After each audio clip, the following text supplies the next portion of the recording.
نگاہ، ایک لمحہ، ایک آزمائش۔ ہماری آنکھیں وہ دروازے ہیں جہاں سے دل میں خیر یا شر داخل ہوتا ہے۔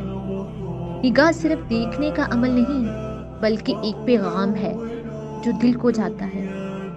اگر نگاہ پاک ہو تو دل بھی پاک رہتا ہے، اگر نگاہ بہک جائے تو دل بھی بہکنے لگتا ہے۔ سوشل میڈیا، آزمائش کا نیا میدان۔ آج نگاہ کی سب سے بڑی آزمائش موبائل کی اسکرین ہے۔ انسٹاگرام، یوٹیوب، فیس بک، ٹک ٹاک، ہر جگہ ایسے مناظر ملتے ہیں جو دل و ایمان کو کمزور کر سکتے ہیں۔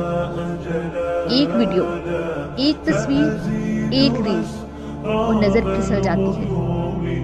جو چیزیں پہلے بازار میں بھی نظر نہیں آتی تھی آج وہ ہماری ہاتھ کی ہتھیلی پر ہے۔ آج ان تک رسائی بہت آسان بنا دی گئی ہے۔ اب شیطان آنکھ سے دل تک کا راستہ بہت آسان بنا چکا ہے۔ آنکھ کا گناہ دل کی موت ہے۔ آنکھ سے گناہ شروع ہوتا ہے اور پھر دل گناہوں کا عادی بن جاتا ہے۔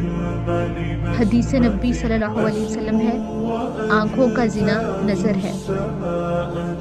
کبھی کبھار ہم کہتے ہیں نا، بس دیکھ لیا کیا ہوا، مگر یاد رکھیں ایک نظر دل کو تباہ کر سکتی ہے۔ ایک تصویر دل میں خواہش کو جگا سکتی ہے اور ایک لمحے کی غفلت بندے کو اللہ سے دور کر سکتی ہے۔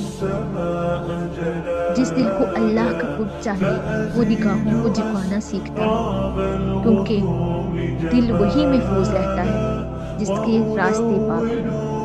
جب انسان گناہ کو اللہ کے حکم کے مطابق چھوڑ دیتا ہے تو اس کے دل میں نور اترتا ہے، وہی نور جو اسے حیا دیتا ہے، عزت دیتا ہے، اللہ کا قرب دیتا ہے۔ تو آج سے ابھی سے نیت کیجیے کہ ہم نے اپنی نگاہوں کی حفاظت کرنی ہے، انشاءاللہ تعالی۔